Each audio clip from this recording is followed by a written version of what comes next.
ঈসা ইবনে মরিয়াম আলাইহিস সালাম ঈসা নবীর ডাক দিয়ে বলে, বাবা ঈসা,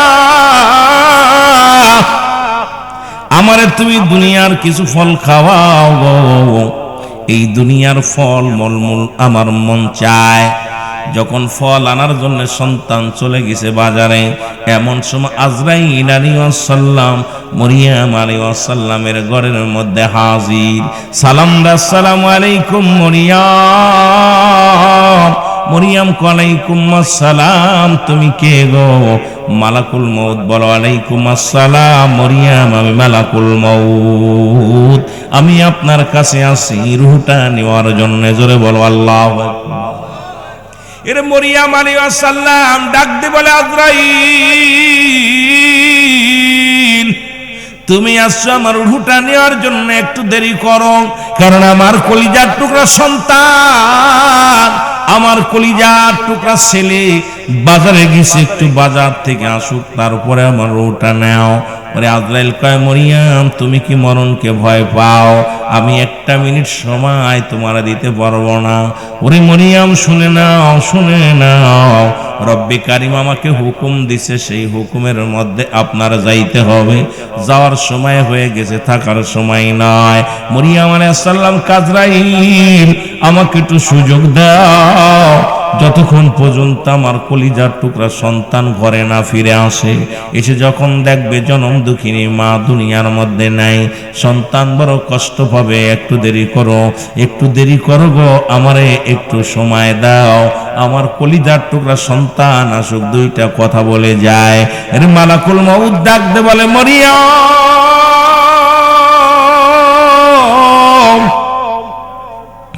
তুমি মৃত্যুকে কেন এত ভয় পাও? মৃত্যুকে কেন এত ভয় পাও গো? তুমি মৃত্যুর জন্য প্রস্তুতি হও, আর সময় তোমারে দেওয়া যাবে না। এর মুসলমান, আজরাইল আলাইহিস সালাম মরিয়ামের ভিতরে প্রবেশ করলো, করিয়া মরিয়াম আলাইহিস সালামের রূহটা নিয়ে চলে গেল। ঈসা আলাইহিস সালাম দুনিয়ার মধ্যে আগমন করে দেখে মা আর দুনিয়ার মধ্যে নেই। মা দুনিয়ার মায়া ছেড়ে চলে গেছে, দুনিয়ার মায়া ছেড়ে কব মুসলমান। ও মুসলমান, সঙ্গে সঙ্গে রব্বে কারিমের দরবারে কান্দার বলে, আমার আল্লাহ, এই দুনিয়ার মধ্যে আমার মা দুঃখিনী মা চলে গেল, আমাকে আদর করতো, আমাকে ভালোবাসতো, আর এই দুনিয়ার মধ্যে আমার বাবা নাই রে, মায়ে আমার আদর করতো, ভালোবাসতো রে। আমার আল্লাহ, আজকে জনম দুঃখিনী মা চলে গেল, আমি কার কাছে দুঃখের কথা বলবো, কার কাছে কষ্টের কথা বলবো? চোখের পানি ছিঁড়ে ছিঁড়ে কাঁদতে লাগলো। হঠাৎ চিন্তা করে যায় রে মন, আরে আমার মার সঙ্গে আজরাইল কি রূপ ব্যবহার করেছে, একটু জানা দরকার, বোঝার দরকার। এবার মায়ের কাছে এসে ডাক দে বলে, রব্বুল আলামিন, আপনি তো জিন্দা ডারে মরা মুসলমান, মৃত্যু ডারে জীবিত বানানোর শক্তি আমারে দিছো গো, এই ক্ষমতা তুমি আমারে দান করেছো। ও আমার আল্লাহ, আমি আমার মাকে একটু জাগাইয়া, আমাকে একটু উঠাইয়া জিগাইতে চাই, আমার মার সঙ্গে আজরাইল কি রূপ ব্যবহার করেছে। ওরে মুসলমান, যখন ডাক দিতে সঙ্গে সঙ্গে দুঃখিনী মা একটা ডাক দিছে মা, সঙ্গে সঙ্গে মা উঠে পড়ছে রে। যুবক বাবারা ডাক দে বলে, মা, মা গো, তোমার সনে আজরাইল কি রূপ ব্যবহার করেছে একটু বলো গো। মরিয়াম আলাইহিস সালাম ডাক দে বলে, বাবা ঈসা, এই দুনিয়ার মধ্যে তোমাকে আনার সময়, তুমি দুনিয়ার মধ্যে আগমনের সময় যত কষ্ট, যত দুঃখ, যত কষ্ট অনুভব করেছি, তার চাইতে মালাকুল মউত যখন আমার জানটা নিয়ে গেল, তার চাইতে দ্বিগুণ, তার চাইতে হাজার গুণ কষ্ট আমি বেশি পেয়েছি। এর ডাক দিয়ে বলে, রব্বুল আলামিন,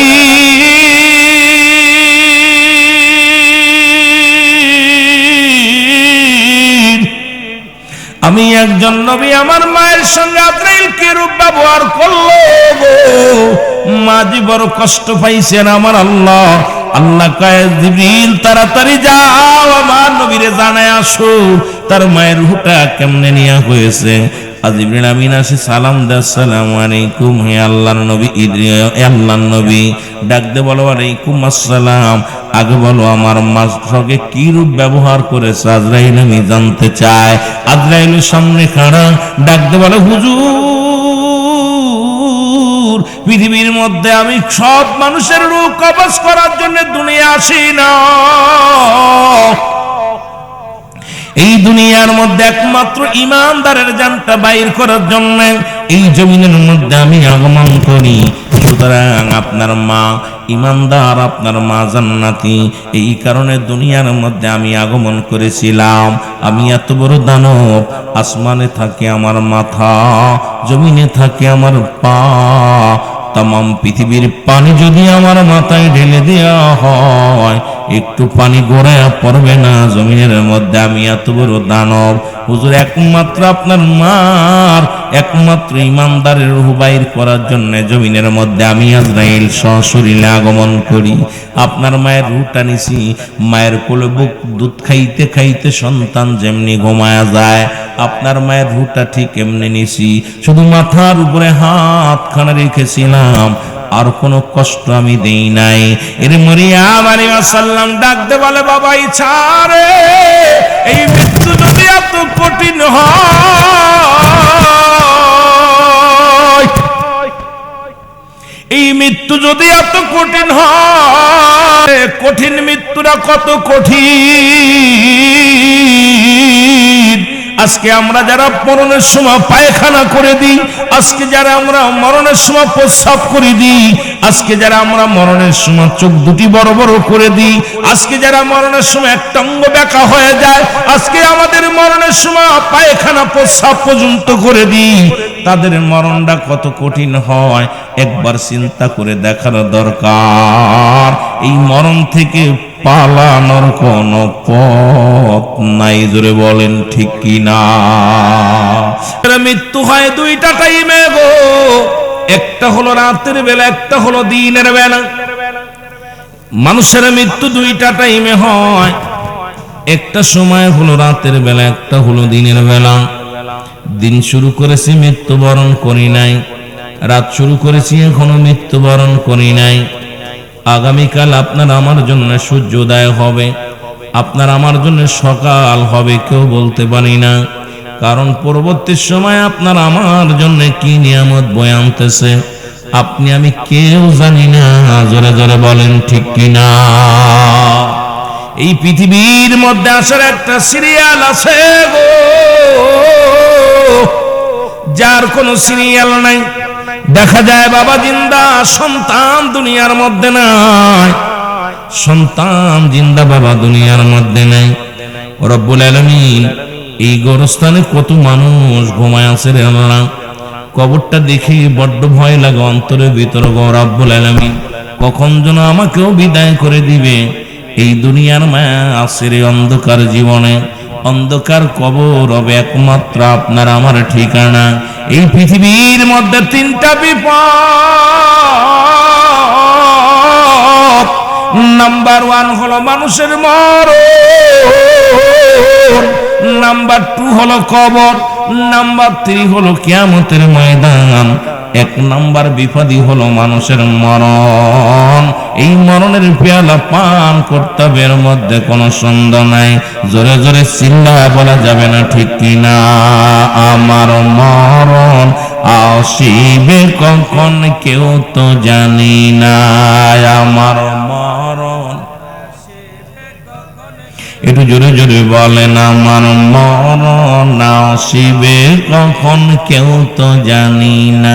এই আমি চলে যাব, আমায় তোমরা বইলা যাইও না, আমি চলে যাব, আমায় তোমরা না, আমার মরণ আসিবে কখন কেউ তো জানি না। জোরে বলেন, আমার মরণ আসিবে কখন। টাকা পয়সা দালান কোঠা যাহা করেছি সব কিছু ফেলাইয়া আজি একাই চলেছি রে আমি, সব কিছু ফেলাইয়া আজি একাই চলেছি। আমি যাবার কালে ভেবে দেখি আমার কেহ নাই, আমি যাবার কালে ভেবে দেখি আমার মরণ আসিবে কখন কেউ তো জানি না, আমার মরণ আসিবে। একটু জোরে জোরে চিল্লায় বলা যাবে না, আমার মরণ আসিবে কখন কেউ তো জানি না। আমার এই পৃথিবী চিরদিনই থাকার জায়গা নয়, অন্ধকার কবর যে তোমার আসল ঠিকানা রে মানুষ, অন্ধকার কবর যে তোমার আসল ঠিকানা। ডানে বামে মাটি আমার মাটির বিছানা, ডানে বামে মাটি আমার। এই দুনিয়ার মুসলমান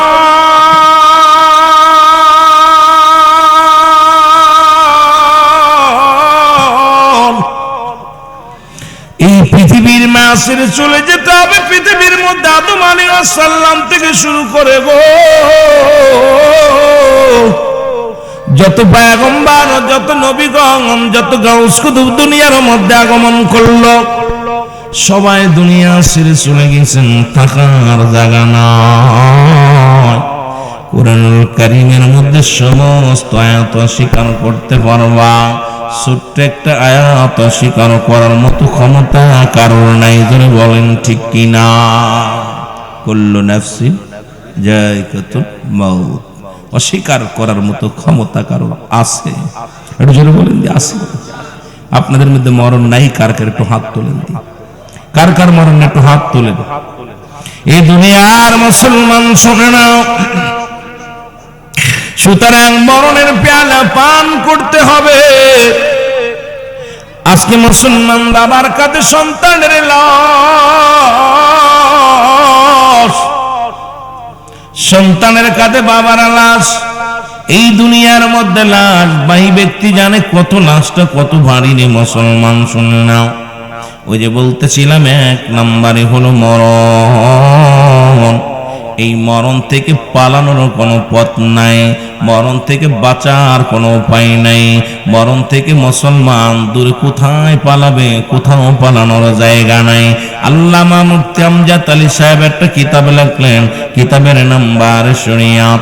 এই কিতাবের মধ্যে লিখতে যা বললেন, দুনিয়ার মানুষ শোনো, মানুষ যখন সাধারণ মৃত্যুবরণ করে 70টা তাজা উটের গায়ের চামড়া জবাই না করিয়া উল্টো দিকে টান দিয়া লবণ আর মরিচ লাগা দিলে যতটুকু যন্ত্রণা হয়, এর চাইতে 70 গুণ যন্ত্রণা হলো একটা সাধারণ মৃত্যু। আমরা যারা মরণকালে পায়খানা করে দিই গো, অনেকেই মরণের সময় প্রস্রাব করে দেয়, অনেকেই মরণের সময় মুসলমান চোখ দুটি বড় বড় হয়ে যায়, অনেকের মরণের সময় মুসলমান শুনে নাও, শুনে নাও, জিহ্বাটা বড় হয়ে যায়।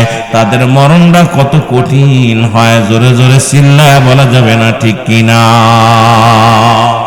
এর কত মানুষের গোসল করাইলা, কত মানুষের দাফন করাইলা, কত মানুষের জানাজা পড়ায়া বিদায় করে দিলা। ও আমার যুবক বন্ধুরা শুনে নাও, ওরে বুড়া হয়ে মরবা এমন কোনো গ্যারান্টি নাই, ওরে দুদিন পরে মরবা এমন কোনো গ্যারান্টি নাই। যে কোনো মুহূর্তে আজরাইল চলে আসবে, যে কোনো মুহূর্তে ধরা পড়ে যাবেন। এই মরণ থেকে পালানোর কোনো পথ নাই। জোরে জোরে বলেন ঠিক কিনা? পালানোর মতো কোনো ব্যবস্থা কোন ব্যক্তির দেওয়া হয়নি। এর মুসলমান মরণের ওষুধ খুঁজতে যাইয়া কুরআনুল কারীমের মধ্যে 25 জন নবীর কথা উল্লেখ আছে গো। আর একজনের নাম, যিনি লোকমান হাকিমের নাম দাসের মুসলমান, উনি পৃথিবীর মধ্যে জঙ্গল দিয়া যখন রওনা হয়ে যাইতো, জঙ্গলের লতাগুলো ডাকতে বলতে, লোকমান তুমি আমারে নিয়ে যাও, অমুক রোগের ওষুধ ছেড়ে যাবে। লোকমান রে তুমি আমারে নিয়ে যাও, তুমি আমাকে নিয়ে যাও, আমি অমুক রোগের ওষুধ ছাড়ার জন্য আল্লাহ আমারে দুনিয়ায় পাঠাইছে। এইরকম প্রতিটা গাছে তারে ডাকতে বলতে, আমি এই কার্যকারী ওষুধ, আমি এইটা তোমার জন্য, এইটা আমি তোমার মঙ্গলের জন্য। ও যুবক বন্ধুরা শুনে নাও, শোনো গো, লোকমান হাকিম তামাম পৃথিবীর উপর জঙ্গল খুঁজলেন, কিন্তু খুঁজতে চাইলেন যে অমরত্ব লাভ করা যায় কেমনে, মৃত্যু নাই এমন কোন গাছ পাওয়া যায় কিনা, এমন কোন ওষুধ পাওয়া যায় কিনা। উত্তর থেকে পশ্চিম, পশ্চিম থেকে উত্তর, উত্তর থেকে দক্ষিণ, দক্ষিণ থেকে পূর্ব, পূর্ব থেকে পশ্চিম, সমস্ত প্রান্ত খুঁজতে খুঁজতে মুসলমান এই প্রান্ত থেকে ও প্রান্ত, এখান থেকে ওখানে, এই জঙ্গল থেকে অজঙ্গল, মৃত্যুর আগ পর্যন্ত কোথাও এমন কোন গাছ পাইলেন না। সন্তানদের ডাকতে বলে, ও আমার বাচ্চারা শোনো, আমি লোকমান তামাম পৃথিবী তন্ন তন্ন করে ঘুরলাম, কোথাও পাইলাম না, কোথাও পাইলাম না মরণ থেকে বাঁচার কোনো ওষুধ। সুতরাং পৃথিবীর মধ্যে যেখানেই থাকো না কেন রে বাবা, এই মরণ যেদিন আসবে পালানোর কোনো পথ পাওয়া যাবে না, পালানোর কোনো রাস্তা পাওয়া যাবে না। আমার বাদানরা সেই মালাকুল মউত আসবে, এর মধ্যে কোনো সন্দেহ আছে কি না? আমার মরণ আসিবে কখন কেউ তো জানি না। আমার আরো জোরে জোরে বলেন, আমার মরণ আসিবে কখন কেউ তো জানি না। আমি চলে যাব, আমি তোমরা বইলা যায় না, আমি চলে যাব, আমায় তোমরা না। আমার মরণ আসিবে কখন কেউ তো জানি না, বলো মরণ আসিবে। এই দুনিয়ার মুসলমান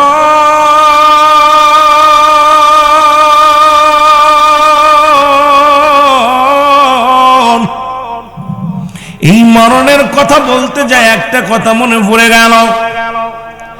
ঈসা ইবনে মরিয়াম, মরিয়াম আলাইহিস সালাম ঈসা নবীরে ডাকতে বলে, বাবা ঈসা,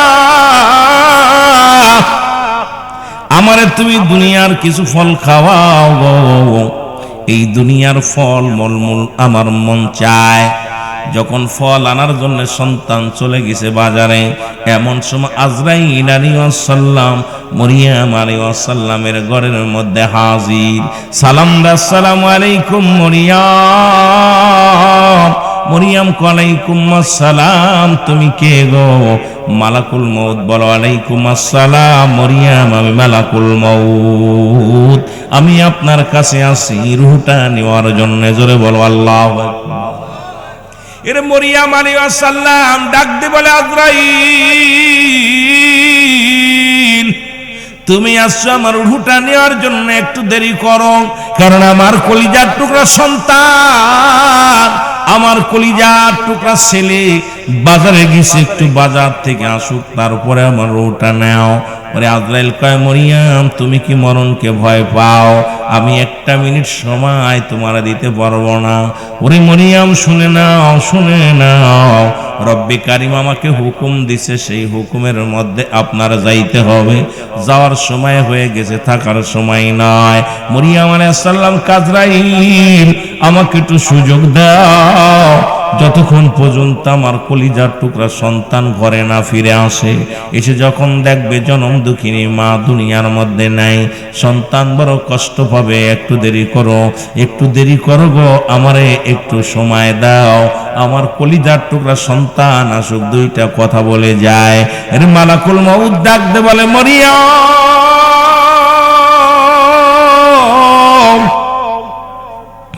তুমি মৃত্যুকে কেন এত ভয় পাও? মৃত্যুকে কেন এত ভয় পাও গো? তুমি মৃত্যুর জন্য প্রস্তুতি হও, আর সময় তোমারে দেওয়া যাবে না। এর মুসলমান আজরাইল আলাইহিস সালাম মরিয়ামের ভিতরে প্রবেশ করলো। করিয়া মরিয়ম আলাইহিস সালামের রূহটা নিয়ে চলে গেল। ঈসা আলাইহিস সালাম দুনিয়ার মধ্যে আগমন করে দেখে মা আর দুনিয়ার মধ্যে নেই। মা দুনিয়ার মায়া ছেড়ে চলে গেছে, দুনিয়ার মায়া ছেড়ে কবে মুসলমান।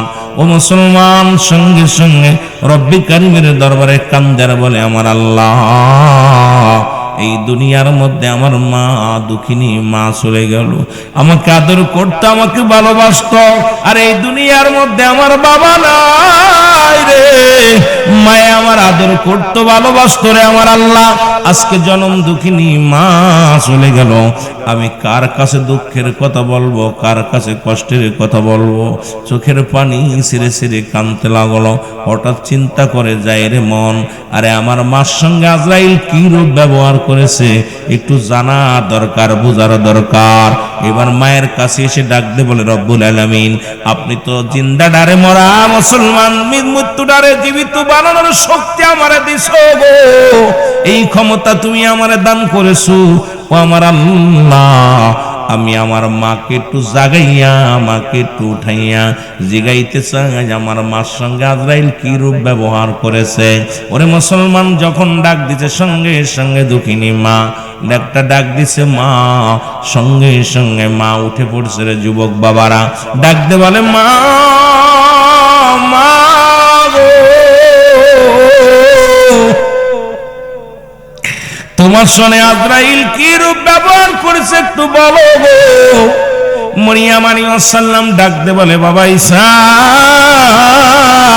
এই দুনিয়ার মধ্যে তোমাকে আনার সময়, তুমি দুনিয়ার মধ্যে আগমনের সময় যত কষ্ট, যত দুঃখ, যত কষ্ট অনুভব করেছি, তার চাইতে মালাকুল মউত যখন আমার জানটা নিয়ে গেল, তার চাইতে দ্বিগুণ, তার চাইতে হাজার গুণ কষ্ট আমি বেশি পেয়েছি।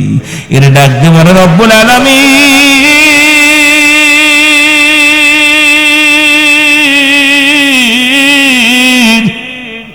আমি একজন নবী, আমার মায়ের সঙ্গে আজরাইল কি রূপ ব্যবহার করলো গো, মা যে বড় কষ্ট পাইছেন আমার আল্লাহ। আল্লাহ কয়, জিবরিল তাড়াতাড়ি যাও আমার নবীরে জানায় আসো তার মায়ের রূহটা কেমনে নিয়া হয়েছে। জিবরিল আমিন আসে সালাম দে, আসসালামু আলাইকুম, হে আল্লাহর নবী, আল্লাহর নবী। ডাক দে বলো, ওয়ালাইকুম আসসালাম। আগে বলো আমার মার সঙ্গে কি রূপ ব্যবহার করেছে আজরাইল, আমি জানতে চাই। আজরাইলের সামনে খাড়া, ডাক দে বলো, হুজুর, পৃথিবীর মধ্যে আমি সব মানুষের রূহ কবজ করার জন্য দুনিয়া আসি না, এই দুনিয়ার মধ্যে একমাত্র ইমানদারের জানটা বাইর করার জন্য এই জমিনের মধ্যে আমি আগমন করি। সুতরাং আপনার মা ইমানদার, আপনার মা জান্নাতি, এই কারণে দুনিয়ার মধ্যে আমি আগমন করেছিলাম।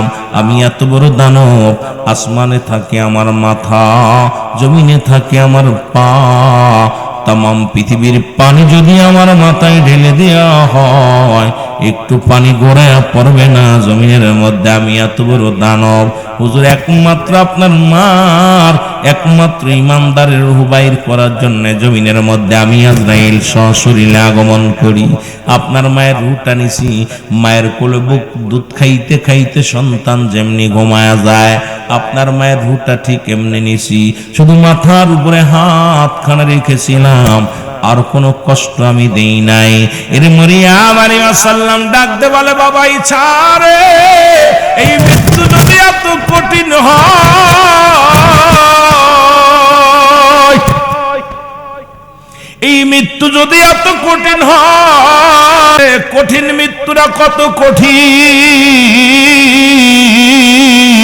আজকে আমরা যারা মরণের সময় পায়খানা করে দিই, আজকে যারা আমরা মরণের সময় প্রস্রাব করে দিই, আজকে যারা আমরা মরণের সময় চোখ দুটি বড় বড় করে দিই, আজকে যারা মরণের সময় একটা অঙ্গ ব্যাকা হয়ে যায়, আজকে আমাদের মরণের সময় পায়খানা প্রস্রাব পর্যন্ত করে দিই, তাদের মরণটা কত কঠিন হয় একবার চিন্তা করে দেখার দরকার। এই মরণ থেকে পালানোর কোন পথ নাই, জোরে বলেন ঠিক কিনা? ওরে আজ না হয় কাল তুমি যাইবা কবরে, যাবার বেলায় দেখবে চেয়ে গো তোমার ছবি রইল পড়ে, যাবার বেলায় দেখবে চেয়ে। বলো আজ না হয় কাল তুমি, আজ না হয় যাইবা কবরে, যাবার বেলায় দেখবে চেয়ে গো তোমার ছবি রইল পড়ে, যাবার বেলায় দেখবে চেয়ে গো।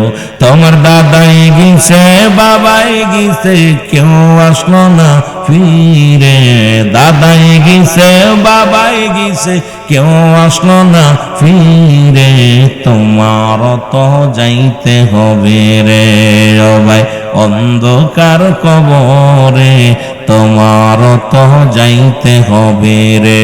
বলো আজ না হয় কাল তুমি, আজ না হয়, জোরে বলে না, আজ না হয় কাল তুমি যাইবা কবরে, যাবার বেলায় দেখবে চেয়ে গো তোমার ছবি রইল পড়ে, যাবার বেলায় দেখবে চেয়ে গো। এ দুনিয়ার মুসলমান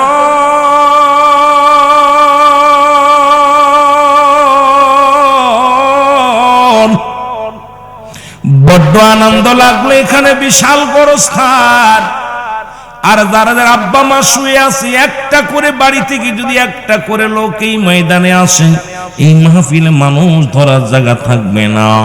কারণ বাবা মার জন্য কি আপনার মায়া লাগে না, দয়া লাগে না? পিতা মাতার মোট 14টা হক, আব্বা মা যারা দুনিয়া থেকে বিদায় হয়ে গেল তাদের জন্য 7টা হক, যারা দুনিয়ার মধ্যে জীবিত আছে তাদের জন্য 7টা হক।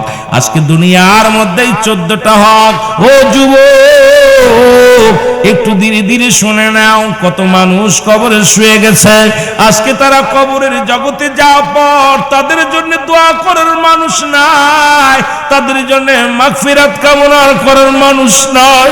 রব্বুল আলামিন কোন দিন যেন আমার ডাক এসে যাবে, ওই অন্ধকার কবরে ঘুমাই পড়ে আমার আল্লাহ, ও আমার আল্লাহ আমাদের ওই মরণের সময় নসিবে কালেমা নসিব করে দিও আল্লাহ। মরণের পরে যেন আপন জনের আমার জন্য দোয়া করে জোরে জোরে চিল্লায়া বলা যাবেন আল্লাহু আকবার। মানুষের 1 নাম্বার বিপদ হলো মানুষের মরণ। এই মরণের থেকে বাঁচার মতো কোনো পথ নাই, জোরে বলেন ঠিক কিনা? আমার ভাইয়েরা, আমার বন্ধুরা, আমার কথাগুলো শুধু মরণের ভিতরে থাকলে হবে না। 2 নাম্বার বিপদ হলো কবর। 2 নাম্বার বিপদ হলো কবর। আজকে দুনিয়া আমাদের এমন ভাবে ধরে ফেলেছে, নবীজি বলছেন বালহুয়া কেলাব, এই দুনিয়াটা পচা দুর্গন্ধ মরি। মানুষের চরিত্র হলো কুকুরের চরিত্র। কুকুর যেমন দুনিয়ার মধ্যে মরি পাইলে খুশি হয়, সে জামানার মানুষগুলো সম্পদ পাইলে শুধু খুশি হবে। এই দুনিয়ার মোহে মানুষগুলো পাগল হয়ে যাবে। এই মানুষের ভিতরে কোনো প্রেম থাকবে না, মানুষের ভিতরে কোনো মায়া থাকবে না, কোনো মমতা থাকবে না। ও মুসলমান শুনে নাও, মানুষগুলো দুনিয়াবি হয়ে যাবে। বনি ইসরাইলদের একটা কথা মনে পড়ে গেল গো। ঈসা আলাইহিস সালাম একদিন কবরের পাশ দিয়ে যাইতেছিলেন, হঠাৎ দেখে একটা মুসলমান, শুনে নাও, একটা যুবক কবরের পাশে দাঁড়ায় দাঁড়ায় কান্দে রে। ওরে মুসলমান কান্নার দিকে গেলেন, আবার 2 দিন পরে ওই রাস্তা দিয়ে যখন গমন করলেন, দেখো ওই কবরের পাশে দাঁড়ায়া দাঁড়ায়া যুবকটা কান্দে। ঈসা আলাইহিস সালাম যে সালাম বিনিময় করে ডাক দে, বলে ও যুবক, আজ 2 দিন আগে দেখলাম তুমি এই কবরের পাশে দাঁড়ায়া দাঁড়ায় কান্দো। এই কবরের পাশে দাঁড়ায়া দাঁড়ায় কান্দো, তুমি কি বাড়ি যাও না? বলে হুজুর, যার কবরের পাশে দাঁড়ায় কাঁদতেছি তিনি আমার বিবি। হুজুর, আপনার কাছে একটা দাবি, যদি আপনি হলেন এই জামানার বর্তমান জামানার নবী, আপনি হলেন মরিয়ম আলাইহিস সালামের কলিজার টুকরা সন্তান, আপনি হলেন ঈসা নবী। আপনার কাছে একটা দাবি করব, হয় আমার বিবিকে কবর থেকে উঠায়া দেন, না হয় যেন আল্লাহ আমারে নিয়ে যায়। কারণ আমার এই সুন্দরী বিবির জন্য আমি পাগল। এই দুনিয়ার জন্য যে মানুষ কেমনে পাগল, বনি ইসরাইল লোকদেরকে বুঝাইলেন। মুসলমান শুনে নেন। ঈসা আলাইহিস সালাম ডাক দে বলে, যুবক, ও যুবক, তুমি এখানে না দাঁড়িয়ে থেকে বাড়ি যাও, কারণ এই দুনিয়ার মায়া ছেড়ে সবারই চলে যেতে হবে। এই দুনিয়া থাকার জায়গা না, এই দুনিয়া থাকার জায়গা না। যুবক বলে, হুজুর, হয় আমার বিবিকে এখান থেকে আমার উঠায়া দিতে হবে কবর থেকে, না হয় আমাকে দুনিয়া থেকে নিয়ে যেতে হবে। কারণ আমি আমার বিবির ছাড়া ঘুমাইতে পারি না, আমি আমার বিবির ছাড়া খাইতে পারি না, আমার বিবির ছাড়া সময় কাটে না। হুজুর, আমার বিবির এনে দেন, আমার বিবির এনে দেন। ঈসা আলাইহিস সালাম ডাক দে বলে, যুবক রে, তোমার, ও যুবক, শুনে নাও, তোমার বিবির কবর কোনটা? বলে, হুজুর, ওই যে ওইটা। সঙ্গে সঙ্গে কবর থেকে যখন ঈসা আলাইহিস সালাম ডাক দিছে, ডাক দেওয়ার সঙ্গে সঙ্গে কবর থেকে একটা যুবক লাফ দিয়ে উঠছে। দেখে সমস্ত গায়ের মধ্যে সাপ জোড়ানো, সমস্ত গায়ের মধ্যে আগুন লাগানো রয়েছে। সঙ্গে সঙ্গে ঈসা নবীকে দেখে যুবক পড়ে ফেলেছে, লা ইলাহা ইল্লাল্লাহু ঈসা রুহুল্লাহ। সঙ্গে সঙ্গে গা থেকে আগুনগুলো লিভে গেছে, আর সাপগুলো ঝরে জমিনের মধ্যে পড়ে গেছে। ডাকতে বলো, হুজুর, এটা তো মেয়ের মানুষ না, এটা পুরুষ মানুষ। এ মুসলমান, ওই যুবকটা ডাকতে বলে, আল্লাহর নবী ঈসা, আমি পাপিষ্ঠ হইয়া জাহান্নামের আগুনে জ্বলতেছিলাম, এই কবরের ভিতর অনেক কষ্টের মধ্যে ছিলাম গো, আপনাকে পাইয়া, কারণ আপনার দিন পায় আমি অস্বীকার করেছিলাম। এই দুনিয়ার মধ্যে ইসলাম মানি নাই, আপনার বিধান মানি নাই, আল্লাহর বিধান মানি নাই, আমার মন গড়া মতো আমি চলেছি। এখন ইন্তেকালের পরে জাহান্নামের আগুনে দাউ দাউ করে জ্বলতেছি।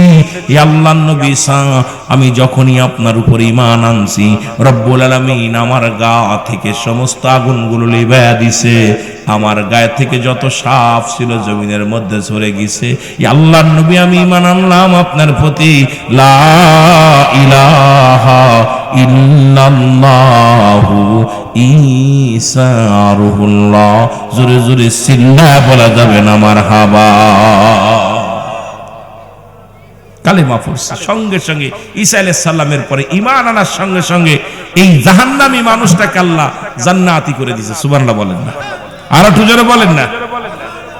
আমার ভাইয়েরা, আমার বন্ধুরা, আমার ঈসা আলাইহিস সালাম ডাকতে বলে, যুবক, এটা একটা পুরুষের কবর। কয়, হুজুর, পাশের কবরটা আমার বিবির কবর।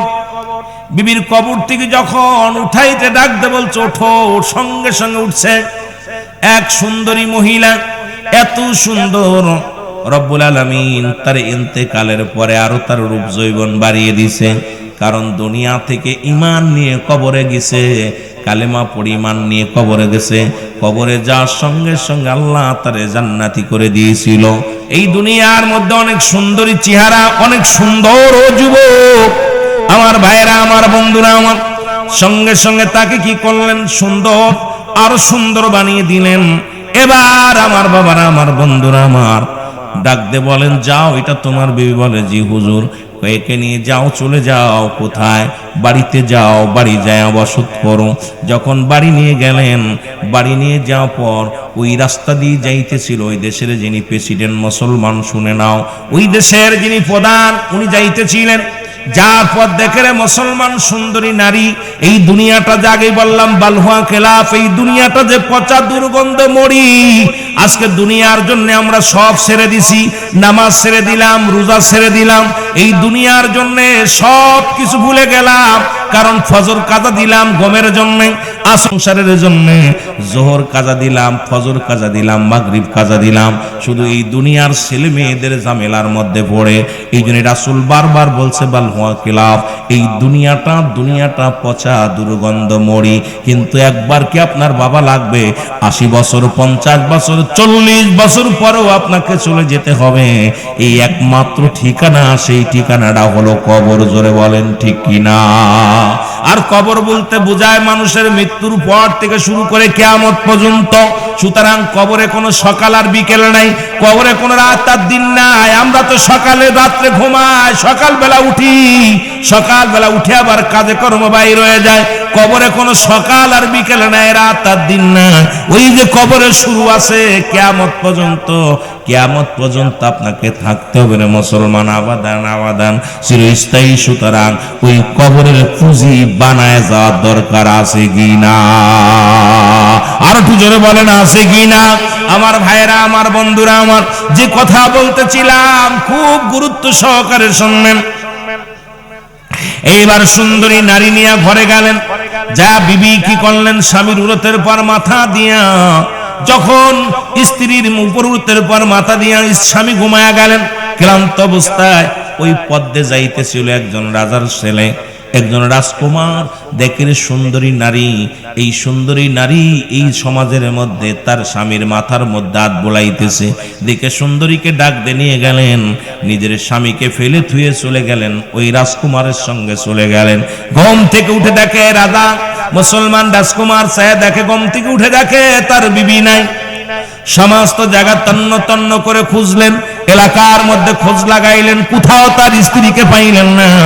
বাড়ি ফিরে আসে দেখে ঘোড়ার সব, ঘোড়ার পায়ের সব। এইবার ঘোড়ার পায়ের সব দেখিয়া আস্তে আস্তে করে খুঁজতে খুঁজতে চলে গেলেন রাজ দরবারে। যা দেখে রানী ঘুমায় আছে, মুসলমান রাজকুমারের সঙ্গে আনন্দ ফুর্তিতে মেতে আছে। দূর থেকে ডাকতে বলে, রানী রে, ও বিবি, তোমার জন্য আমি একটা দিন খানা খাই নাই, তোমার জন্য ঘুমাই নাই, তোমার জন্য আমি আমার জীবনটা সর্বনাশ করে দিলাম। কারণ সারা জীবন তোমার প্রেমের ফাঁদে আমি পড়ে আমি সব হারাইলাম। আর আজকে তুমি অন্য পুরুষের সঙ্গে ঘোরাঘুরি করো রে স্বামী। ও আমার বিবি, তোমার কি আমার জন্য একটু মায়া লাগে না? তুমি এ কি করলা? বিবি কয়, আমি তোমারে চিনি না, তুমি কে? রাজকুমার ডাকতে বলে, ও আমার বাইজি, ওকে চেনো কি না? কয় চিনি না। সঙ্গে সঙ্গে মুসলমান শুনে নাও, রাজকুমার এসে তাকে কতল করলেন তরবারি দিয়ে, এক কবে পুরুষটাকে দুনিয়া থেকে বিদায় করে দিলেন, আর মহিলাটাওকে শেষ করে দিলেন। দুনিয়া থেকে ছিলেন জান্নাতি হইয়া মৃত্যুবরণ করার পর, এবং জাহান্নামী হইয়া দুনিয়া থেকে বিদায় হয়ে গেল। বনি ইসরাইল লোকদেরকে বুঝাইলেন, বনি ইসরাইল লোকদেরকে বুঝাইলেন, ঈসা আলাইহিস সালাম, ও দুনিয়ার মানুষ, এই দুনিয়াটা হলো সুন্দরী নারী। এই দুনিয়ার পাশে যে ঘুরবে, দুনিয়ার পিছে যে ঘুরবে, দুনিয়ার জন্য যে পাগল হয়ে যাবে, এই দুনিয়ার প্রেমে যারা পড়ে যাবে, তারা দুনিয়া আখিরাত দুইটাই হারাবে। জোরে জোরে চিল্লায় বল আল্লাহু আকবার। ঈসা আলাইহিস সালাম বনি ইসরাইল লোকদেরকে বুঝাইলেন, দুনিয়াটা একটা এমন সুন্দরী নারী, যে সুন্দরী নারীর প্রেমে পড়ে যেমন যুবক ঘুমায় নাই, যুবক যেমন খানা দানা ছেড়ে দিয়ে ওই সুন্দরী নারীর পিছে ঘুরছে, আমরা দুনিয়ার মানুষ 40 বছর, 50 বছর, 80 বছরের জিন্দেগি শুধু দুনিয়া দুনিয়া দুনিয়া দুনিয়ার পিছে ঘুরছি। আমার ভাইয়েরা, আমার বন্ধুরা, আমার এই জন্য কার জন্য ঘুষ খাও, কার জন্য সুদ খাও, কার জন্য জিনা ব্যভিচার করো, কার জন্য অন্যায় করো। আমি মাঝে মাঝেই বলি কথাটা, মাঝে মাঝেই বলে থাকি রে মুসলমান, শুনে নাও, এই দুনিয়ার সম্পদ খাবে লোকে, তোমার দেহ খাবে ফোকে। এই যে টাকার পাহাড় গড়লা, সম্পদের পাহাড় গড়লা, কিছু নিয়ে যেতে পারবা না। কারণ এই কবরে যারা শুয়ে আছে, সামনে দেখেন শুধু বালু আর বালি আর মাটি আর মাটি, এর মধ্যে সবাই শুয়ে আছে, কেউ 50 বছর, কেউ 10 বছর, কেউ 20 বছর, কিন্তু এখানে খবর নেওয়ার মতো কেউ নাই কি অবস্থায় আছে তারা। এই দুনিয়ার মায়া ছেড়ে চলে গেছে, আপনিও আমিও চলে যাব। কিন্তু মুসলমান 6টা হক আব্বা মার জন্য থেকে যায়। তার মধ্যে নাম্বার ওয়ান তাদের জন্য মাগফিরাত কামনা করা। আজকে সুযোগ পাইছেন মাগফিরাত কামনা করা, কারণ যাদের আব্বা নাই, মা নাই, আমার বাজানরা সুযোগ একটা পাইলেন। যাদের আব্বা মা শুয়ে আছে এই গোরস্থানে, দাদা দাদি শুয়ে আছে, ভাই বন্ধু শুয়ে আছে, কয়টা সুযোগ পাচ্ছেন? 1 নাম্বার হলো তাদের জন্য মাগফিরাত কামনা করা, 2 নাম্বার হলো তাদের জন্য সব রেসানি করা। একটু সব রেসানি করবেন, কারণ হাতটা উঠায় রব্বি কারিমের দরবারে ডাকবেন, বলো রব্বি রাহমহুমা কামা রব্বায়ানি সগীরা। আব্বা মার জন্য দোয়া করো, বসে বসে প্রতিবেশীর জন্য দোয়া করো, কারণ এমন একটা দিন আসবে আমিও চলে যাব, দোয়া করার মানুষ থাকবে না। জোরে কোন ঠিক কিনা? সবাই তো চলে যেতে হবে, থাকার জায়গা না। আজকে দুনিয়ার মায়া ছেড়ে যারা চলে গেল তারা তো মুসলমান নিরুপায় হয়ে গেল। তারা আমার দিকে আপনার দিকে তাকায় আছে, কারণ আমার সন্তানেরা আমাকে দিবে, আমার বিবি আমারে দিবে, আমার ছেলে আমারে দিবে।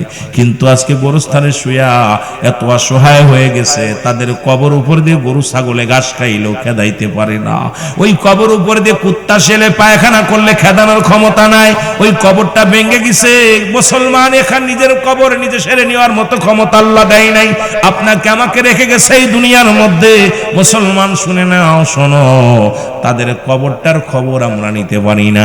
নাম্বার 2 হলো তাদের জন্য মাগফিরাত কামনা করা।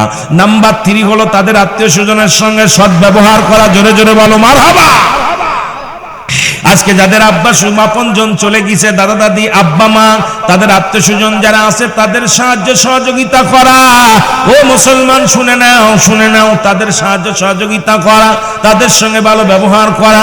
ও মুসলমান শুনে নাও, দেখা যায় আব্বা মা মারা গেলে, আব্বা মা যাদের চলে গেছে তাদের আত্মীয় স্বজন যারা আছে তাদের খোঁজ খবর পর্যন্ত নিতে পারি না।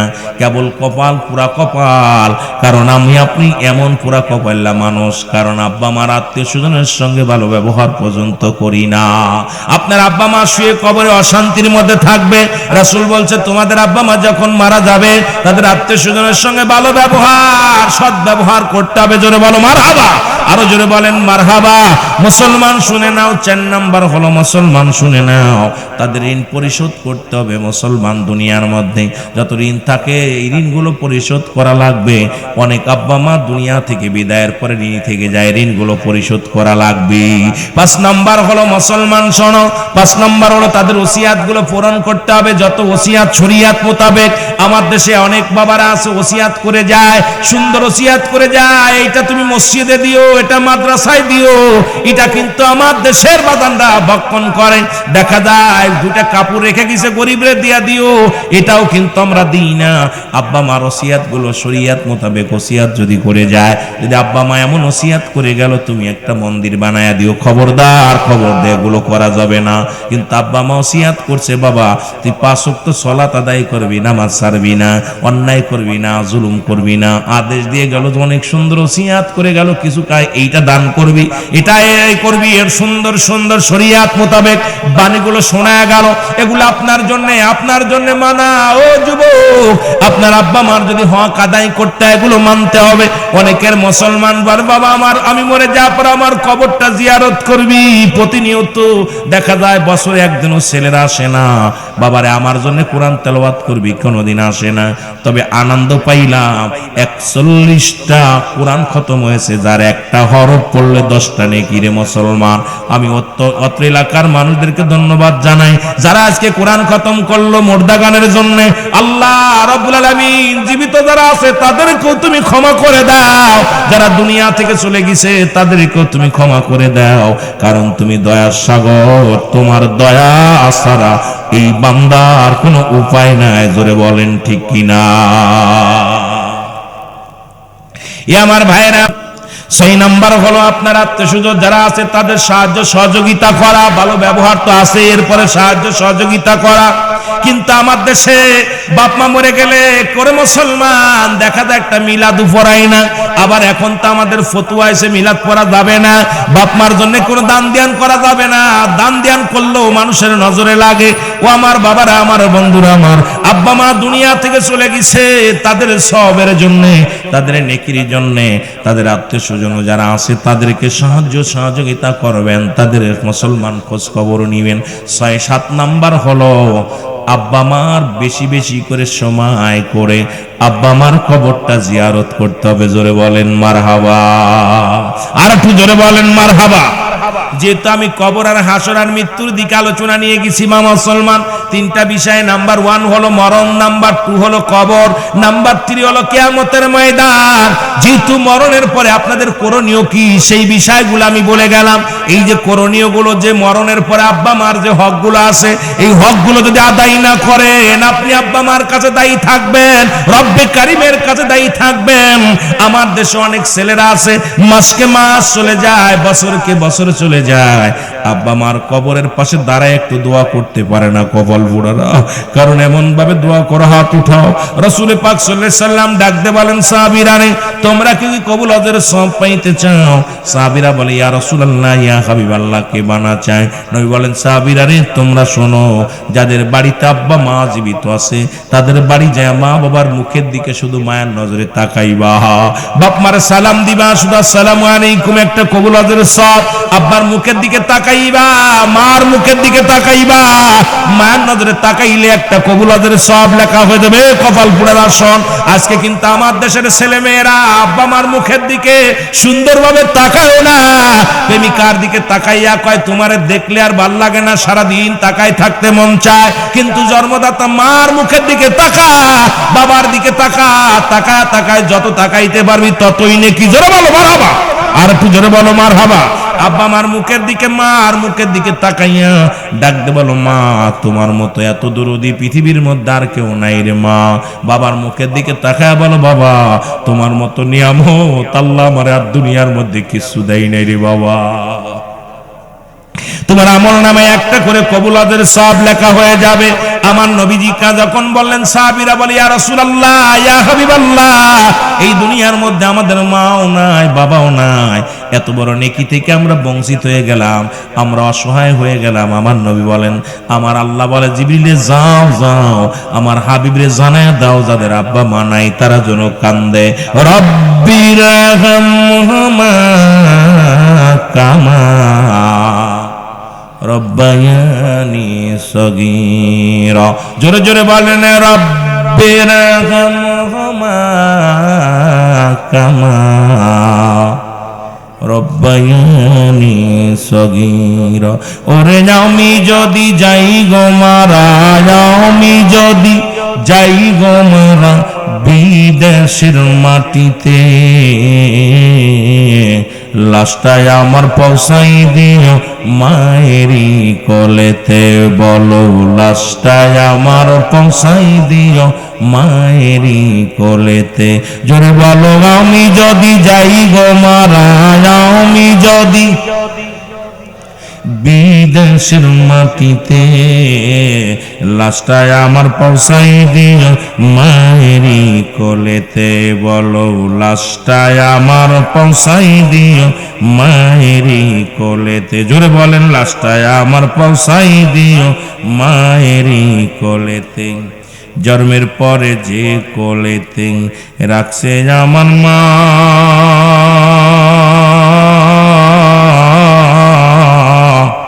অগো জন্মের পরে যে কোলেতে রাখছে আমার মা, সেই মারে না দেখাইয়া আমায় দাফন দিও না, আমায় কাফন দিও না। জন্মের পরে যে কোলেতে রাখছে আমার মা, সেই কোলেতে মাথা রেখে নিদিরা যেতে চাই, আমি নিদিরা যেতে চাই। আমার মায়ের মুখটি দেখলে পারে, আমার মায়ের মুখটি দেখলে পারে শান্তি পাব কবরে। লাশটায় আমার পৌঁছাই দিও মায়েরই কোলেতে। বলো, লাশটায় আমার পৌঁছাই দিও। ওরে আমি যদি যাই গো মারা, আমি যদি বিদেশের মাটিতে, লাশটায় আমার পৌঁছাই দিও মায়েরই কোলেতে। বলো, লাশটায় আমার পৌঁছাই দিও। এই জগতে মায়ের মতো নাই কেউ আপন,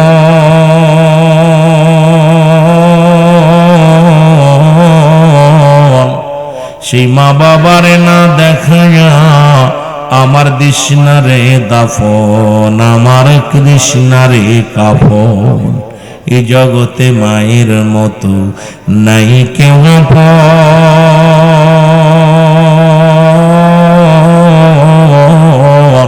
সেই মা বাবারে না দেখায়া আমার দিশনারে কাফন, আমার দিশনারে দাফন। আমার মায়ের মুখটি দেখলে পারে, আমার মায়ের মুখটি দেখলে পারে শান্তি পাবো কবরে, লাশটায় আমার পৌঁছাই দিও মায়েরই কোলেতে, বলো লাশটায় আমার পৌঁছাই দিও মায়েরই কোলেতে। ওরে আমি যদি যাই গো মারা, আমি যদি যাই গো মারা বিদেশের মাটিতে, লাশটায় আমার পৌঁছাই দিও মায়েরই কোলেতে, বলো লাশটায় আমার। এ দুনিয়ার মুসলমান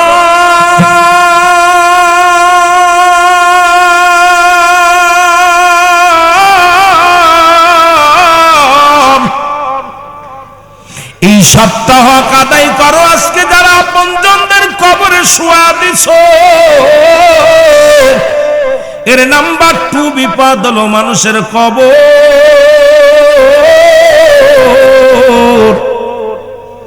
এই কবর বলতে বোঝায় মানুষের মৃত্যুর পর থেকে শুরু করে কিয়ামত পর্যন্ত জগৎটাকে বলা হয় কবরের জগৎ। জোরে বলা যাবে না মারহাবা? আর একটু জোরে বলো আল্লাহু আকবার। এ মুসলমান, যখন আপনাকে দুনিয়া থেকে বিদায় করে দিবে গো, দ্বিতীয় নাম্বার হলো কবর। এই কবরে যেদিন শুইবেন, একজন ফেরেশতা কবরে আসবে, তার নাম হলো নুমান ফেরেশতা। আমরা জানি কবরে মুনকার নেকির আইব, না রে বাজান না। এই মুনকার নেকির ফেরেশতা আসার আগে একজন ফেরেশতা আসবে, তার নাম হলো নুমান ফেরেশতা।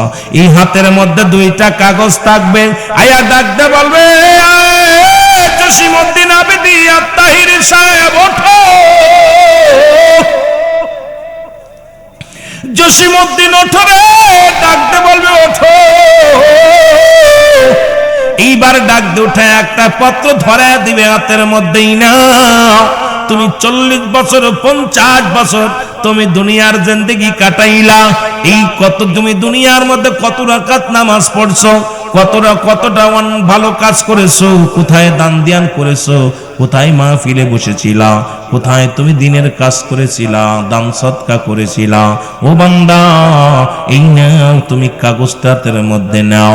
কাগজটা হাতের মধ্যে নিয়ে বলবে আমি কি করব? কয় লিখে দাও, কারণ যার যার আমল নামার তার লেখা লাগবে। ওই বেড়ার মধ্যে ওই গোরস্থানে যেদিন আপনাকে আমারে শোয়া দিবে, সেদিন ওই দিন মুসলমান যার যার আমল নামার তার লেখা লাগবে। মুসলমান ওদিন টিপসই চলবে না, ওদিন কোন মুসলমান বলা যাবে না আমি জানি না, লাদ্রি কিছু জানি না, কাজ হবে না। ওরে যুবক বন্ধুরা, দিলের কান্না লাগে শোনো। নুমান ফেরেশতা ডাকতে বলবে বান্দা লিখে দাও। বান্দা হাতের মধ্যে পত্রখানা নিয়ে ডাকতে বলবে ফেরেশতা আমি লিখবো কেমনে? আমার কাছে তো কোনো কলম নাই। ফেরেশতা ডাকতে বলে বান্দারে, কলম হলো তোমার ডান হাতের শাহাদত আঙ্গুল মুবারক। আমি আপনাদেরকে বইলা যাই, ও যুবক বন্ধুরা শুনে নাও, এই হাতটা দিয়ে আর দুনিয়ার মধ্যে গাদায় হাত দিস না। এই হাত দিয়ে আর অন্যায় ভাবে কারোর গায়ে হাত দিস না। এই হাত দিয়ে আর মদের প্যান্ডেলে হাত দিস না। এই হাত দিয়ে আর বিড়ির মধ্যে হাত দিস না। এই হাত দিয়ে আর আজ থেকে সুদ ঘুষ লেনদেন করিস না। এই হাত দিয়ে দান কর, মাদ্রাসা মসজিদে দান কর। এই হাত দিয়ে দিনের কাজের জন্য টাকা ব্যয় কর। এই হাত দিয়ে মুসলমান আল্লাহ রাসূলকে সন্তুষ্ট করার জন্য দান খয়রাত কর। এর মুসলমান ডাকতে বলে বান্দা শোনো, তোমার ডান হাতের শাহাদত আঙ্গুল মুবারক হবে কলম। জোরে জোরে চিল্লায় বলা যাবে না আল্লাহু আকবার। কলম প্রত্যেকটা মানুষের ডান হাতের শাহাদত আঙ্গুল মুবারক হবে কলম। এটা লিখে দেওয়া লাগবে যার যার আমল নামে। ওই জায়গা চলে গেলে আমি গোরস্থানটা দেখে, আচ্ছা অনেক বড় গোরস্থান, আহারে সবাই আজকে আমাদের দিক তাকায় আছে। আপনার আপনজন, আজকে রাতটাও তো গুরুত্বপূর্ণ রাত, চিন্তা করছেন আজকে রাতটা কিসের রাত? আহা ইয়ামুল জুম্মা। যখন মাগরিবের আযান হয়েছে, সব রূহের জগৎ ছাড়া পেয়েছে, সব একটা রূহ ওর ভিতরে নাই, সবগুলো আপনার দ্বারে দ্বারে ভিক্ষা চাইতেছে। কারণ মায়ের মৃত্যু ব্যক্তি মানুষের নিজের জন্য কামাই করতে পারে না, সে অন্যের জন্য দোয়া করতে পারে। আপনি যখন তার জন্য দিবেন, সে বলবে আল্লাহ আমার আপনজন আমার একটু নেকি দিছে, আল্লাহ ওকে সুখে রাখো। আর যে মৃত্যু ব্যক্তির অভিশাপ যারা পাইছে, মোর মায়ের অভিশাপ যারা পাইছে, ওই সংসারের ভিতরে জীবনে শান্তি নাই। দেখবেন মরা মানুষ যখন অভিশাপ দেয়, ওই সংসারের ভিতরে স্বামী স্ত্রীর মহব্বত থাকে না, ভাইয়ে ভাইয়ে বন্ধুতায় থাকে না, অভাব দূর হয় না, এত কামাইবেন অভাব অনটন দূর হয় না, অশান্তি লেগেই থাকে, রোগ বালা মুসিবত লেগেই থাকে। দেখা যায় স্ত্রীর সঙ্গে স্বামীর সম্পর্ক ভালো থাকে না, সংসারের ভিতরে ছেলে মেয়ের বালা মুসিবত যায় না। কারণ হলো ওই মৃত্যু ব্যক্তি, আপনার আব্বা মা আত্মীয় স্বজন যারা আছে তারা আপনার উপরে রাজি নয়। তারা যখন আপনার দ্বারে এসেছিল তাদেরকে কিছু দেন নাই, তারা কষ্ট পেয়েছে, সুতরাং অভিশাপ করতে করতে চলে যায়। আর ওই মরা মানুষের অভিশাপগুলো, আপনার আপনজনদের অভিশাপগুলো আপনাকে লেগে যায়, আর এমন ভাবে লাগে অশান্তি, আপনার অশান্তি খালি ডাক্তারখানা আর জেলখানা, হাসপাতাল, জীবনে পঙ্গু অবস্থা, সারা জীবন আপনার এইভাবে চলবে। এই জন্য যখনই আপনি নামাজে দাঁড়াবেন, 2 রাকাত নফল নামাজ পড়বেন, পাক কালাম ফাতিহা শরীফ পড়বেন, সুযোগ পাইলেই কবরবাসীদের জন্য দোয়া করবেন, কারণ তারা তো দোয়ার কাঙ্গাল, ভিখারি। কারণ একটা নেকি তাদের আর করে কামাই নেওয়ার মতো ক্ষমতা নাই। সদকায়ে জারিয়া কিপটেপনা করছে, দান ধ্যান করে নাই। এমন কিপটে আছে বকিল, ওই আপনার ইটার মতো, কার মতো, কারুনের মতো কিপটা কিছু লোক আছে। এত সম্পদ আল্লাহ দিছে, 5 তলা 6 তলা বাড়ি ফকিরে বিক্কে দেয় না, ফকিরের গায়ে ধুলা মারে। আজকে দেখলাম এক ফকির এক বড় লোকের বাড়ি গেছে ভিক্ষার জন্য, তাকে ঠান্ডা পানি দিয়ে গোসল করানো হচ্ছে। আহা, মানুষটা অসহায়, একটা ফকির মানুষ, মিসকিন, উনি কটা খাবার চাইছে, বলছে আমার কটা খাবার দেন, আমি ক্ষুধার্ত অবস্থা আছি, খোদার কসম আমি নেটে দেখে এত কষ্ট পাইলাম, ভিক্ষা তো দেই নেই, খাবার তো দেই নেই, তাকে এই যত ঝুলা ছিল গায়ে, যত কাপড় ছিল সব ভিজিয়ে শেষ করে দিল। এই মানুষ, তোদের মানুষত্ব এই জন্য দুনিয়ার মধ্যে যখন ছোট্টবেলা থেকেই একটা কথা শুনতাম, বাবা বলতো মানুষের মতো মানুষ হতে হবে, বাবায় মায় বলতো মানুষের মতো মানুষ হতে হবে, উস্তাদ বলতো মানুষের মতো মানুষ হতে হবে। আজকে বুঝলাম কেন মানুষের মতো মানুষ হতে হবে বলছে। আজকে মানুষ হয়ে যারা এই সমস্ত অসহায় মানুষের সাথে দুর্ব্যবহার করে, ওরা আর জানতাম শিক্ষিত হয়েছে, মানুষ হতে পারে না। এই জন্য বলেন ঠিক কিনা? সুদ ঘুষ, লেখাপড়া শিখে ডিগ্রি নিয়ে সুদ ঘুষ ছাড়া চলে না, এরা মানুষ হতে পারে নাই। বাবা, এরা কি হয়েছে? শিক্ষিত হয়েছে, কিন্তু মানুষের মতো মানুষ হতে পারে না, অমানুষ হয়ে গেছে। জোরে বলেন ঠিক কিনা? আমার ভাইরা, আমার বন্ধুরা, আমার যে কথাগুলো বলি দিলের কান্ডা লাগা শোনা নাও। যখন এইবার বল বান্দা, তোমার ডান হাতের শাহাদাত আঙ্গুল মোবারক হবে কলম, বান্দা বলবে আমি কলম পাইলাম। হে মুসলমান শুনে নাও, জসিমউদ্দিন ভাই বলবে বান্দা ও ফেরেশতা আমি কলম পাইলাম, এখন আমি লিখবো কেমনে? কলমের মধ্যে কোনো কালি নাই। বলে বান্দারে কালি পাবে, শুনে নাও, কালি হলো তোমার মুখের থুতু মুবারক। তোমার মুখের থুতু, প্রতিটা মানুষের থুতু মুবারক হবে কালি। সুতরাং আজ থেকে অনুরোধ করব, আজ থেকে আর মুখের মধ্যে বিড়ি দিও না, গাঁজা দিও না, পেন্সিল দিও না, ইয়াবা দিও না, মুখ দিয়া ফাইসা কথা বলো না, মুখটারে পবিত্র রাখো, কারণ এই মুখের থুতু মুবারক হবে কালি। কালি যদি নষ্ট হয়ে যায়, লেখা বন্ধ হয়ে যাবে। এই জন্য আমার বাবারা, আমার শুনে নাও, আপনাদের কাছে আমার করজোরে দাবি থাকবে, কারণ আজ থেকে মুখটারে পবিত্র রাখতে হবে। মায়ের গর্ভে যখন ছিলাম, মায়ের গর্ভে যখন নাভির সঙ্গে আপনার নাভিটা জুড়াইয়া দিছে, কারণ এই কুরক্ত আপনার মুখ দেখাবার নাই। এই 10 মাস 10 দিন রব্বে কারীম আপনার মায়ের নাভির সঙ্গে আপনার নাভিটা সুন্দরভাবে জুড়াইয়া দিছে, কারণ এইটা আপনাকে আল্লাহ খাওয়াইছে, মুখ দেখাবার নাই। কারণ এই মুখটা দিয়ে আল্লাহ জিকির করবেন, এই মুখটা দিয়ে রাসূলুল্লাহ দুরূদ পড়বেন, এই মুখটা দিয়ে কোরআনুল কারীম পড়বেন, হাদিস পড়বেন, এই মুখটা দিয়ে মানুষকে সালাম দিবেন, মুখ দিয়ে মানুষকে আহ্বান করবেন, সত্যের ডাক দিবেন, আজান দিবেন। সুতরাং এই মুখটা দিয়া রব্বে কারীম মুসলমান কুরক্ত খাওয়ান নাই, নাপাক জিনিস খাওয়ান নাই, কারণ আল্লাহ রব্বুল আলামিন মুখটারে পবিত্র রাখছে। সেই পবিত্র মুখের মধ্যে ইয়া কেমনে গাজায় টান দাও, কেমনে তোমরা মদে টান দাও, কেমনে তোমরা বিড়ি টান দাও, গাঁজা মিয়া বা ফেন্সিডিল খাও, হারাম খাও। এ যুবক, কেমনে সুদের কারবার করো, সুদের জিনিস খাও, ঘুষের জিনিস খাও, এগুলো বন্ধ করো, কারণ এই সব তো সব ছেড়ে চলে যেতে হবে। রব্বে কারীম তো ঘোষণা করে দিয়েছে, কুল্লু মান আলাইহা ফান, সব কিছু শেষ করে দিবে আমার আল্লাহ। আল্লাহ কয় বান্দারে, এই পৃথিবীর মধ্যে যা কিছু আছে সব কিছু আমি আল্লাহ শূন্য বিচ্ছিন্ন করে দিব। জোরে বলেন ঠিক কিনা? কুল্লু মান আলাইহা ফান, সব শেষ করে দিবে কে? আস্তে কবেন না জোরে কবেন? আল্লাহ বলেন বান্দার এই জমিনের মধ্যে যত মাটি আছে এই মাটিগুলো পুরা আমি তামা বানায় দিব। পরের কত জমি ফাঁকি দিলাম, কত বাড়ি ফাঁকি দিলাম, পরের জমি দখল করে নিলাম, লাঙ্গল চষতে যায় লাঙ্গল বেকা করে একটু ঠেলে দিলা, কোদাল কুবাতে যায়া হাতাল কুবায় জমি বানাইলাম, সরকারি জমিগুলো দখল করে নিলাম। বাবারা শুনে নাও, শুনে নাও, ওই যে যারা আজকে শুয়ে আছে এরাও তো আমার মতো আপনার মতো জীবিত ছিল, তাদেরও সম্পদ ছিল, বাড়ি ছিল, গাড়ি ছিল, নারী ছিল, আজকে কেউ তাদের সাথে নাই। ওই 3.5 হাত একটা কবর, বাদশাহ ফকির হ্যায় সবকো একই ঠিকানা। ধনী যদি মারা যায় ধনীর জন্য যে কবর, গরিব যদি মারা যায় গরিবের জন্য সেই কবর।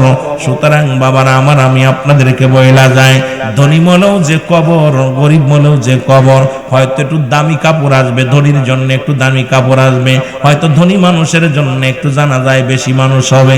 তবে জানা যায় যে লাভ কিরে ধনী মানুষ, এ জানা যায়ও যে নামাজ, ইমাম সাহেবের যে দোয়া, মুসল্লিরও সেই দোয়া, ইমাম সাহেবের যে সানা, মুসল্লিরও সেই সানা, ইমাম সাহেবেরও যে দুরুদ, মুসল্লিদেরও সেই দুরুদ, মুসল্লিদেরও যে দোয়া, ইমাম সাহেবেরও যে দোয়া। ওরে বুতির মতো দাঁড়ায় থাকলা লাভ কি রে বাবা, লাভ কি? নিজেই মানুষের ফাঁকি দিলা, দাঁড়া নামাজও সবচেয়ে বড় ফাঁকি হয়। দেখা যায় হাজার হাজার মানুষ দাঁড়িয়ে আছে, দেখা যায় হাজার মানুষের মধ্যে 100 মানুষই দোয়া জানে না, দোয়া দুরুদ জানে না। ওই বুবা মূর্তির মতো প্রতিমার মতো দাঁড়ায় আছে। দাঁড়াই থেকে লাভ কি? কোনো লাভ নাই। মানুষ দেখায় লাভ নাই, কারণ আপনার নিজেই ঠকে পড়েন। বুবা মানুষের মতো দাঁড়াই রইলেন, এসে লাভ কি? লাভ কি? লাভ কি? শুধু শুধু শুধু শুধু দোয়া করতে পারলেন না, দাঁড়ায় নিজের কামটাও নষ্ট করলেন। এই জন্য যার জন্য আসলেন তারা যদি কিছু না দিতে পারেন, আসে লাভ কি? আমার বুঝি আসে না, জোরে বলেন ঠিক কিনা? রাগ করেন? আমার দেশে দেখা যায় 20,000 30,000 মানুষ গুছায় জানাজা পড়লে মনে হয় নাকি, মনে হয় ও লোকটা ভালো ছিল বলে এত লোক হয়েছে। আল্লাহর কসম জিগাইবেন, ইমাম সাহেব আছে ভাই, জিগাইবো যে এই কাতারে দেই কয়জন মানুষ জানাজার নিয়তটা জানিস? কোন হুজুর কোন নিয়ত তো যাক বাড়িতে করে, ঠিক আছে মানলাম, এ সানাটা ওটাও মনে হয় বাড়িতে করে আছি, কথা বুঝছেন? এবার দুরূদ শরীফ এটাও পারবো না, এইবার দুয়াটা এটাও পারে না, ব্যাকল আছে জানাজা পড়তে। আরে ভাই, আপনি এতগুলো ফাঁকি দিলেন, আপনি কি চিন্তা করছেন একবার? আমাকে ফাঁকি দিচ্ছেন না, আপনি নিজে ফাঁকে পড়তেছেন। কারণ যখন আপনার জানাজার নামাজ এরকম হাজার মানুষ দাঁড়াবে, বুবার মতো প্রতিমার মতো দাঁড়িয়ে থাকবে, লাভ কি? শুধু লোক দেখানো, মানুষ দেখবে হাজার লোক দাঁড়িয়ে আছে, আপনার জন্য কোনো উপকারে আসবে না। এই জন্য উপকারে আসার জন্য এলেম শিক্ষা করার দরকার, আলেমের দরকার। এমনও যদি 10টা মাদ্রাসার ছাত্র আসি আপনার জানাজার পাশে দাঁড়ায় যায়, আপনি চিন্তা করবেন আপনার জীবনটা বড় ধন্য। কারণ ওই মাদ্রাসার 10টা ছাত্রই তারা নিয়ত জানে, দোয়া জানে, সানা জানে, দুরূদ শরীফ জানে, তারা দোয়া করবে, হাত উঠায় আল্লাহর দরবারে জানাজার নামাজও পড়বে। আর গ্রামের 90 মানুষ আসিয়া তারা যেটুক করতে পারে না, 90 জনের 100 জন, 90 জনের হয়তো 5 জনই জানাজার নিয়ম জানে না। এমন মানুষ দাঁড়ায় লাভ নাই। এই জন্য এমন মানুষগুলো যদি দাঁড়ায় যায় জানা যায়, এই জন্য মুসলমান শুনে নাও, শুনে নাও, আলেম ওলামার সঙ্গে ভালো সম্পর্ক রাখার প্রয়োজন। কারণ এমন একটা দিন আসবে, এদিন চলে যাওয়ার পর আমার ইমাম সাহেব আমার কাজে লাগবে, আমার হাফেজ সাহেব আমার কাজে লাগবে, আমার মৌলানা সাহেব আমার কাজে লাগবে। এই জন্য আলেমদের সঙ্গে ভালো ব্যবহার করার দরকার আছে কিনা? এই যে হয়তো রাগ করেন না, আমাদের প্রধানমন্ত্রী খালেদা জিয়ার জানাজা হইল 30 কয় তারিখে? 30 তারিখে না 1 তারিখে? লক্ষ মানুষ হয়েছে। আপনি দেখবেন সব কিভাবে দাঁড়াইছে, নেতা কর্মীরা কেমনে দাঁড়াতে হয় জানা যায় এটাও বোঝে না। অনেকেই ফিলি তাকাইছে, কারণ ওদের এখনো কোন ভাবে দাঁড়াইতে হবে। ওরা কি জুম্মার নামাজ পড়তেছে না ঈশার নামাজ পড়তেছে না ফজরের নামাজ পড়লো, তাও বুঝে আসে না। তা বোঝা গেল যে আমাদের দেশে শিক্ষা অর্জন করছে, কিন্তু এখন এই যে জানা ছোটখাটো জিনিস, কারণ আপনার সন্তান যখনই বড় ছোট হবে তখন থেকে জানাজার নিয়মগুলো শিখতে হবে, যাতে করে আপনার কাজে লাগে। জোরে বলেন ঠিক কিনা? আপনার আমার কাজে লাগে। দুঃখের বিষয় হলো যে সন্তান আদি শিখাইছি, দাঁড়ায় প্রসাব করে, বসে করতে পারে না।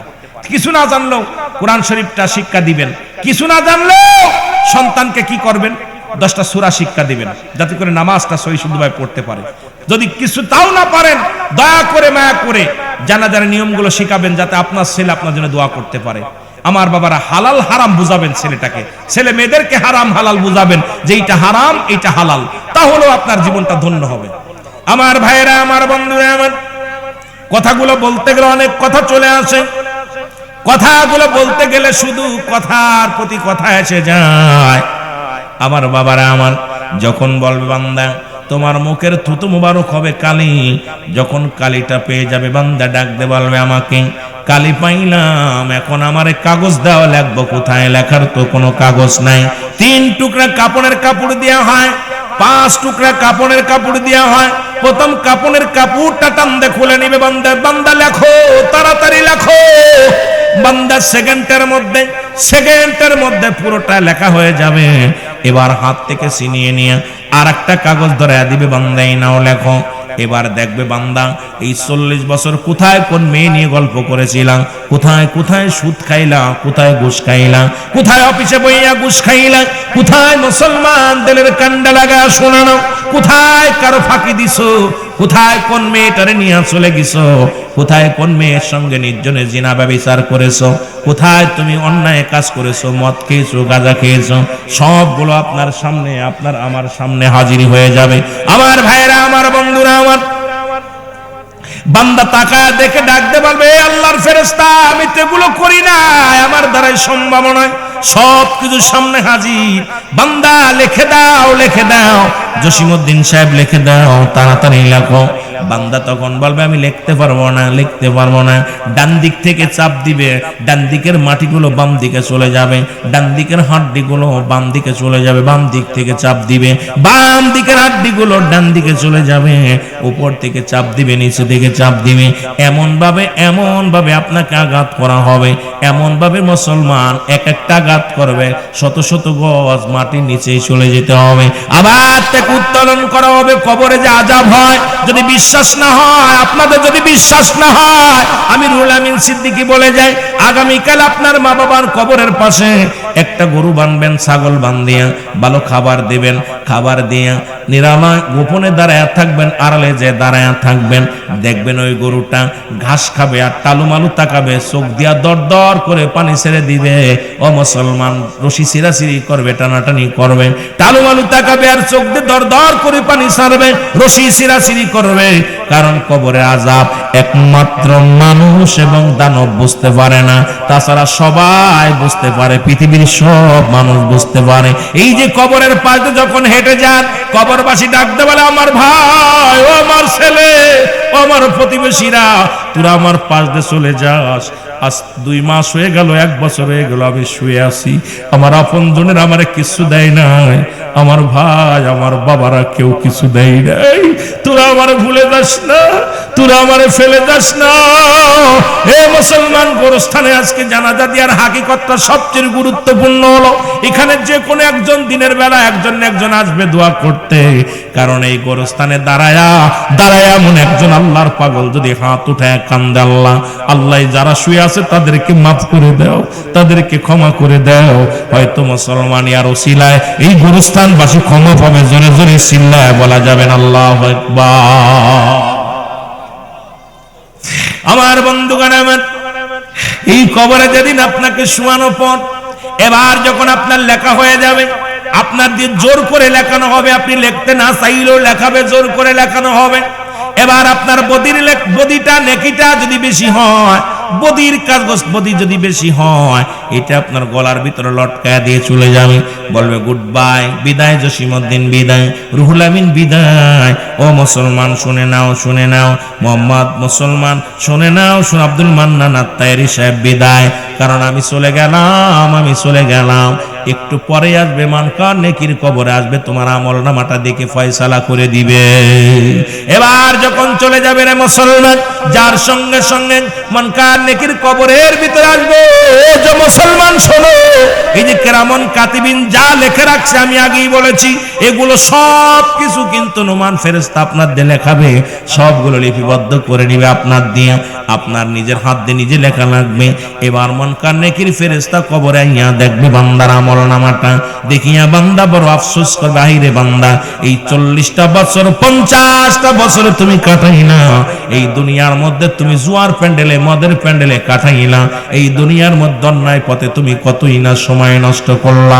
5 ওয়াক্ত নামাজ পড়ার সময় পাও নাই, হালাল খাওয়ার সময় পাও নাই, সত্য বলার সময় পাও নাই, পর্দার বিধান মেনে চলার সময় পাও নাই। ও বান্দা তোমার জন্য ভয়ঙ্কর জায়গা, সেই জায়গাটা একটা না দুটি না, আল্লাহ বলো দাতুলিল কাফিরিন, তোমাদের জন্য প্রস্তুতি করা আছে। আল্লাহ রাব্বুল আলামিন বলে একটা নয় দুটি নয়, তোমাদের জন্য, মুনাফিকদের জন্য, কাফেরদের জন্য একটা নয় দুটি নয়, 7টা জাহান্নাম প্রস্তুতি করা আছে। জোরে জোরে চিল্লায়া বলা যাবেন আল্লাহু আকবার। কত সাদের পাখি আমার,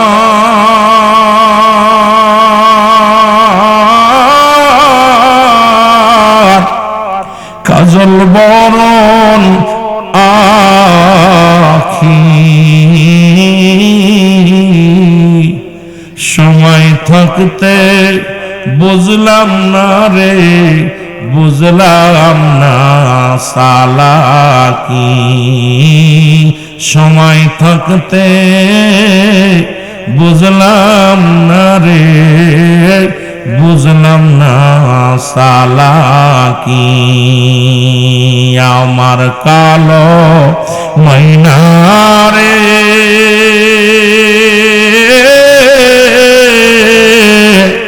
আমার সোনা পাখি রে, ওরে একদিন তো যাবের পাখি উড়িয়া, বলো একদিন তো যাবের পাখি উড়িয়া। বড়র পাতা গরম জালে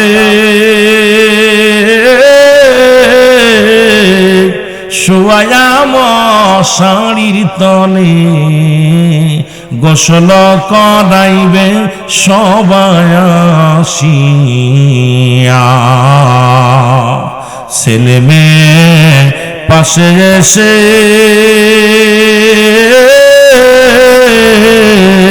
কাঁদিবে পাগলের বেশে, চোখের পানি ফেলবে তারা কান্দিয়া।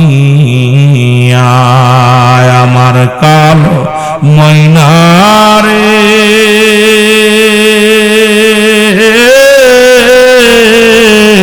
আমার সোনা পাখি রে, ওরে একদিন তো যাবের পাখি উড়িয়া, বলো একদিন তো যাবের পাখি। যাদের জন্যে করলাম কামা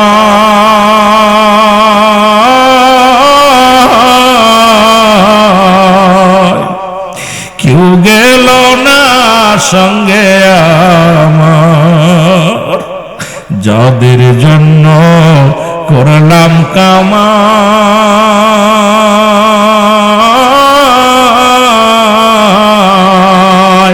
কেউ যে গেল না সঙ্গে আমায়, একা একা দিল আমায় জনমের বিদায়, একা একা দিল আমার জনমের বিদায়। আমার কালো ময়নারে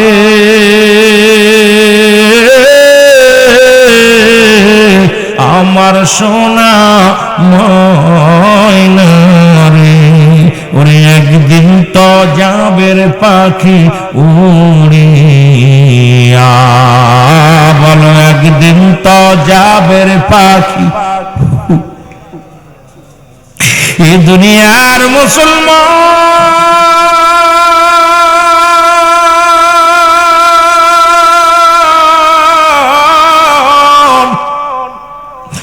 বান্দারে ডাকতে বলে, বান্দা তোমার জন্য জাহান্নাম নির্ধারিত গো,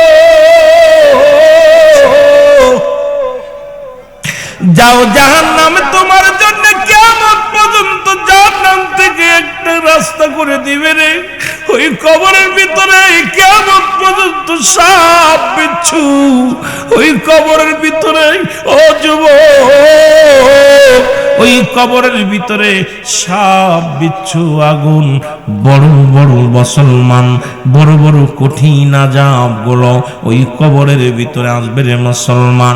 আগেই বলেছি কবরে কোনো সকাল আর সন্ধ্যা নাই, রাত আর দিন নাই।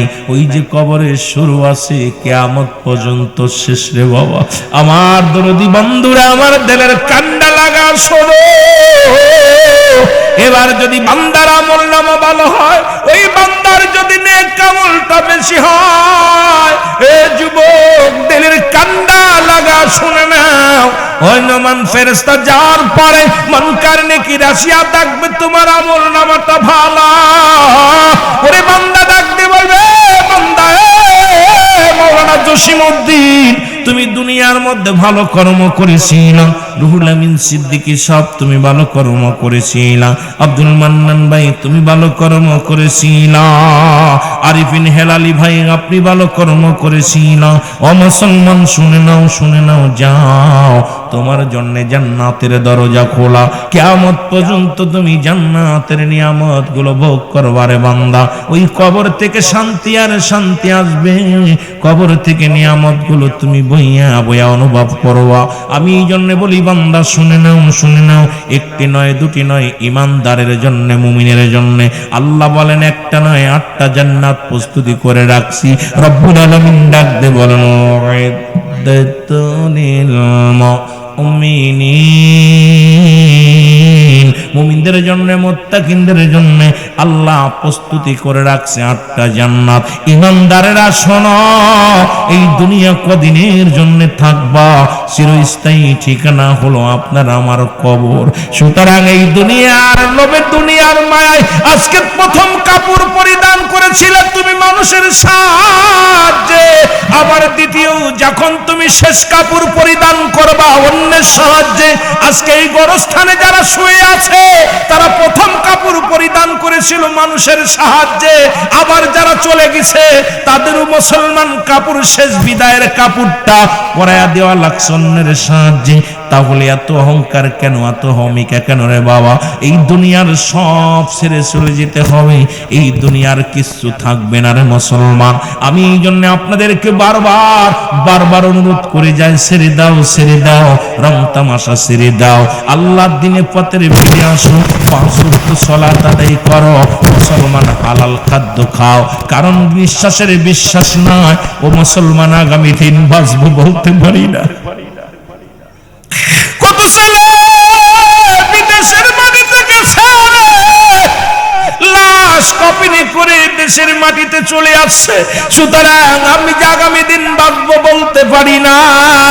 আমি আপনাদেরকে উদাত্ত আহ্বান করে যাব, এই মাহফিলে যারা বসেছেন, এই মাহফিল কমিটিতে যারা আছেন, এই গোরস্থানের জায়গাটা ঠিক করে রাখবেন, এই কবরটার জায়গা ঠিক করে রাখবেন। জোরে জোরে সিল্লা বলা যাবেন আল্লাহু আকবার। এই গোরস্থানে একটু জায়গা বাইনা করে রাখ রে, গোরস্থানে একটু এখনই তো আসতে পারে চলে যাবার ডাক রে, গোরস্থানে একটু জায়গা বাইনা করে রাখ। বলেন গোরস্থানে একটু জায়গা বাইনা করে রাখ রে, গোরস্থানে একটু জায়গা বাইনা করে রাখ। কথা হলো সব